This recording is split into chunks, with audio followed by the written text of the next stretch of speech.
इस जीव को पहचानते हैं आप? शेर है ये, जंगल का राजा। वैसे तो जंगल में शेर से ज्यादा फुर्तीले और ज्यादा बलवान जीव भी रहते हैं, लेकिन शेर को ही जंगल का राजा क्यों माना जाता है?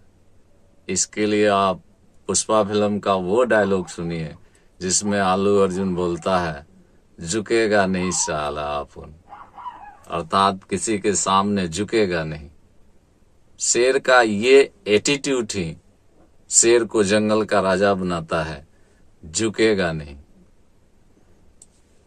दोस्तों, एटीट्यूड को समझने के लिए मैं एक छोटा सा प्रसंग आप लोगों के सामने प्रस्तुत कर रहा हूं। महाभारत काल का प्रसंग है। गुरु द्रोण जब चक्रव्यूह की रचना कर चुके थे, उस समय पांडवों की सेना जो थी पूरी तरह से उदास थी, निराश थी, क्योंकि चक्रव्यूह में जाना अर्जुन को छोड़ करके किसी को आता नहीं था और अर्जुन युद्ध क्षेत्र से बाहर चला गया था। एक रणनीति के तहत अर्जुन को युद्ध क्षेत्र से बाहर कर दिया गया था। पूरी तरह से भीम, नकुल, सहदेव, युधिष्ठिर या अन्य जो सेना थे वो उदास थे, निराश थे। अब क्या करें, बस यही सोच रहे थे।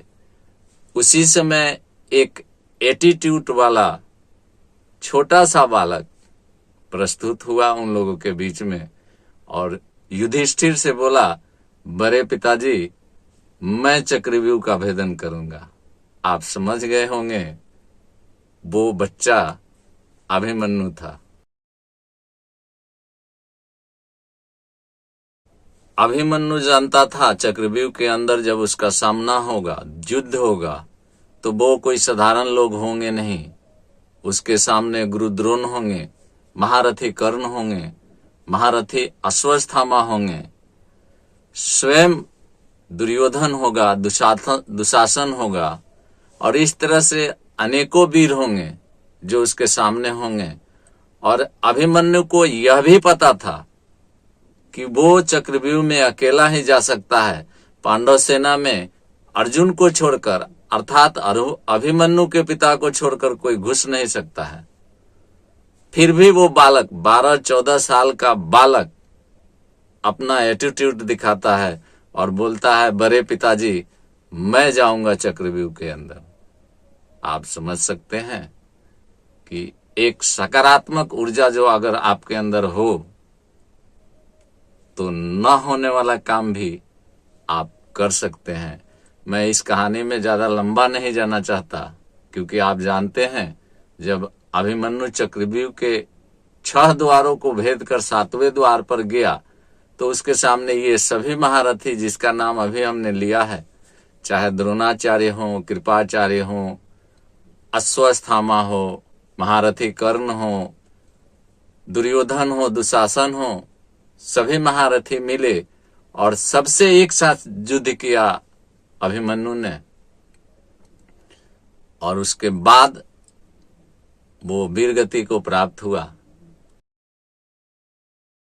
किंतु छोटा सा वह बालक अभिमन्यु यह बता करके गया कि एक लंबे जीवन से अच्छा है एक छोटा सा जीवन जो एटीट्यूड के साथ हो, आत्म स्वाभिमान के साथ हो, आत्मबल के साथ हो, सकारात्मक ऊर्जा के साथ हो, सकारात्मक विचारों के साथ हो।